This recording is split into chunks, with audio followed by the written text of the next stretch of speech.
ஸ்தோத்திரம் ஆண்டவரே, நாங்கள் நன்றியோடு துதிக்கிறோம் கர்த்தாவே. தகப்பனே, இந்த காலை நேரத்தில் ஆண்டவரே உம்முடைய சமூகத்தில் வந்து உம்மை தொழுது கொள்ளும்படிக்கு நீர் எங்களுக்கு பாராட்டின கிருபைகளுக்காக நன்றி செலுத்துகிறோம் ஆண்டவரே. நன்றியோடு உம்மை துதிக்கிறோம் கர்த்தாவே. கர்த்தாவே, உம்மை ஸ்தோத்திரம் செலுத்தி ஆண்டவரே உம்முடைய பரிசுத்த நாமத்தை நாங்கள் துதிக்கிறோம். இப்பொழுதும் காணிக்கைக்காக நாங்கள் செபிக்கிறோம் ஆண்டவரே. இப்படி மனப்பூர்வமாய் கொடுக்க துராணி உண்டாவதற்கு ஆண்டவரே நாங்கள் எம்மாத்திரம் என்று சொன்னபடி ஆண்டவரே நீர் எங்களுக்காக கொடுத்த எல்லாவற்றிற்காக உம்மை ஸ்தோத்திரிக்கிறோம் ஆண்டவரே. ஆண்டவரே, ஐஸ்வர்யமும் கனமும் உம்மாலே வருகிறது என்று சொல்லி நாங்கள் பார்க்கிறோம். தகப்பனே, நீர் எங்களை ஆண்டவரே ஆசீர்வதித்ததற்காக உம்மை ஸ்தோத்திரிக்கிறோம் ஆண்டவரே. எங்கள் கையின் பிரயாசத்தை ஆசீர்வதித்ததற்காக உம்மை ஸ்தோத்திரிக்கிறோம் ஆண்டவரே. உம்முடைய சமூகத்தில் வந்து ஆண்டவரே உம்முடைய கரத்திலிருந்து வாங்கி உமக்கு கொடுக்கத்தக்கதா எங்களுக்கு பாராட்டின கிருபைக்காய் நன்றி செலுத்துகிறோம் ஆண்டவரே. காணிக்கை கொடுத்த ஒவ்வொருவருக்காய் உள்ளத்தின் ஆழத்திலிருந்து உமக்கு நன்றி செலுத்துகிறோம். ஒவ்வொருவரையும் பேர் பேராக கர்த்தர் ஆசீர்வதிக்கும்படியாய் ஜெபிக்கிறோம் ஆண்டவரே. நன்மையும் கிருபையும் தொடர செய்யும்படியாய் ஜெபிக்கிறோம். இன்னும் காணிக்கை கொடுக்க முடியவில்லையே என்று சொல்லி வருத்தத்தோடு காணப்படுகிற நம்முடைய பிள்ளைகளுக்காய் கர்த்தாவே உம்மை நோக்கி நாங்கள் பார்க்கிறோம் ஆண்டவரே. ஆண்டவரே, வாரத்தின் பலகணிகளை திறந்து இடம் கொள்ளாமல் போகும் மட்டும் ஆசீர்வதிக்கிற எங்கள் ஆண்டவர் பிள்ளைகளை ஆசீர்வதித்து கையின் பிரயாசத்தை பெருகச் செய்யும்படியாய் ஜெபிக்கிறோம் ஆண்டவரே. உற்சாகத்தோடு மனப்பூர்வமாய் கர்த்தருக்கு காணிக்கைகளை கொண்டு வந்து கொடுக்கத்தக்கதாய் எல்லாருடைய உள்ளங்களிலும் கர்த்தர் கிரியை செய்யும்படியாய் ஜெபிக்கிறோம் ஆண்டவரே. இந்த காணிக்கைகளை ஆண்டவரே கர்த்தருடைய நாமத்திற்கென்று ஆண்டவரே உம்முடைய ராஜ்யத்தின் விரிவாக்கத்திற்கு கர்த்தர் எடுத்து பயன்படுத்தும்படியாய் நசரேயராகிய இயேசுவின் நாமத்திலே நாங்கள் ஜெபிக்கிறோம் ஜீவனுள்ள நல்ல பிதாவே. அவரை கர்த்தருடைய வார்த்தைக்காக நாம் ஜெபிப்போம். ஜுலத்தாப்பனே, இந்த அருமையான இந்த மன மகிழ்ச்சி இந்த காரியத்துக்கு நன்றியப்பா. இவ்வளவு வார்த்தைக்காக காத்திருக்கிறோம். செய்து கொடுக்கும் அனைத்து ரத்தத்துக்கும் மறைத்துக் கொண்டு ஏற்ற வார்த்தை கொடுத்து நினைத்துண்டுமாய் எல்லாம் உள்ள கர்த்தரை இயேசு கிறிஸ்துவின் ஜெபிக்கிறோம் பரம்பிதாவே. நம்மை ஆழ்வின் தேவ வார்த்தையை பகிர்ந்து கொள்வார்கள்.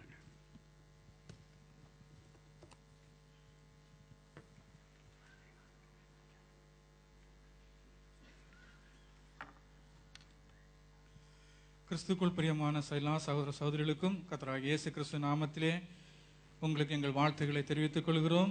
இம்மட்டும் நம்மை பாதுகாத்து ஏந்தி சுமந்து வந்த அந்த தேவனாகிய கர்த்தருக்கு நன்றி செலுத்துகிறேன். அவர் நம்மையில் கொண்டிருக்கும் நினைவுகள் எல்லாம் சமாதானத்துக்கான நினைவுகளே.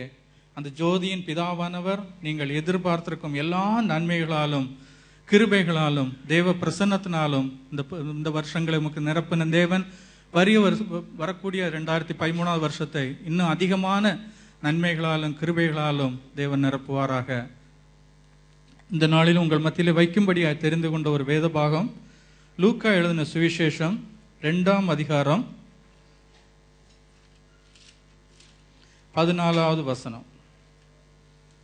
உன்னதத்திற்கு தேவனுக்கு மகிமையும் பூமியிலே சமாதானமும் மனுஷன் மேல் பிரியமும் உண்டாவதா என்று சொல்லி தேவனை துதித்தார்கள்.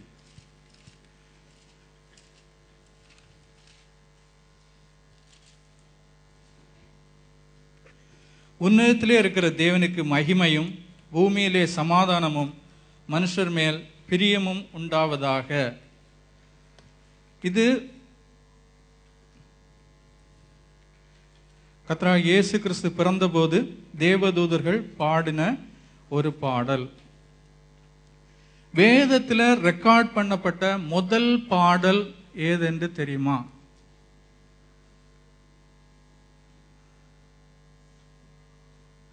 யாத்ராகமம் 15ஆம் அதிகாரத்தில் சொல்லப்பட்டிருக்கிறது.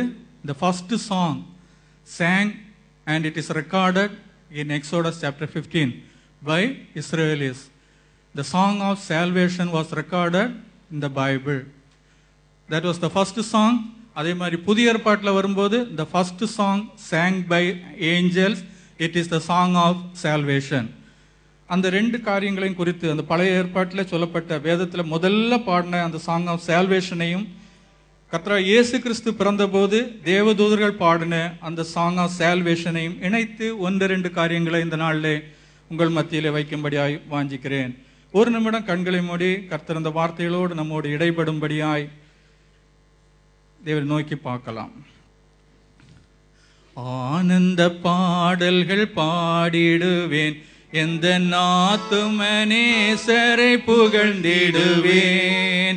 ஆனந்த பாடல்கள் பாடிடுவேன், எந்த நாத்துமனேசரை புகழ்ந்திடுவேன். அலைச்சல்கள் யாவையும் அகலச் செய்தார், அலைச்சல்கள் யாவையும் அகலச் செய்தார். நல்ல மேய்ச்சலில் எந்தனை மகிழச் செய்தார், நல்ல மேய்ச்சலில் எந்தனை மகிழச் செய்தார். ஆனந்த பாடல்கள் பாடிடுவேன், எந்த நாத்துமனேசரை புகழ்ந்திடுவேன். நம்பிக்கையற்றோனாய் அலைந்த என்னை இயேசுநாதரின் பக்கமாய் வந்தனரே. நம்பிக்கையற்றோனாய் அலைந்த என்னை இயேசுநாதரின் பக்கமாய் வந்தனரே. பாவங்கள் பாறைகள் பறக்க செய்தார், பாவங்கள் பாறைகள் பறக்க செய்தார். இந்த பாரினில் என்னை சீரக்கச் செய்தார், இந்த பாரினில் என்னை சீரக்கச் செய்தார். ஆனந்த பாடல்கள் பாடிடுவேன், எந்த நாத்துமனேசரை புகழ்ந்திடுவேன். இயேசு நாமத்தில் பிதாவே, ஆமென். பாருங்க, வேதத்துல சொல்லப்பட்டிருக்கிற, வேதத்தில் பாடப்பட்ட the first song sang by Israelis after the Red Sea experience. யாத்ராகமத்தில் 15வது அதிகாரத்தில் தெளிவாக சொல்லப்பட்டிருக்கிறது. இஸ்ரவேல் ஜனங்கள் எகிப்திலிருந்து, அந்த அடிமைத்தனத்திலிருந்து செங்கடல் வழியாக கடந்து வெளியே வந்த உடனே அவர்கள் ஒரு பாடலை பாடுகிறார்கள், the song of salvation. அதே போல கர்த்தராகிய இயேசு கிறிஸ்து பிறந்த உடனேயும் தேவதூதர்கள் வந்து பாடின பாடலை தான் நாம் இப்போது வாசித்தோம் இல்லையா? உன்னதத்தில் இருக்கிற தேவனுக்கு மகிமையும், பூமியிலே சமாதானமும், மனுஷர் மேல் பிரியமும் உண்டாவதாக. இந்த ரெண்டு பாடலுக்கும் ஒரு சில ஒற்றுமைகள் காணப்படுகிறது. அந்த காரியத்தை குறித்து நான் அந்த நாளில் உங்கள் மத்தியிலே சில காரியங்களை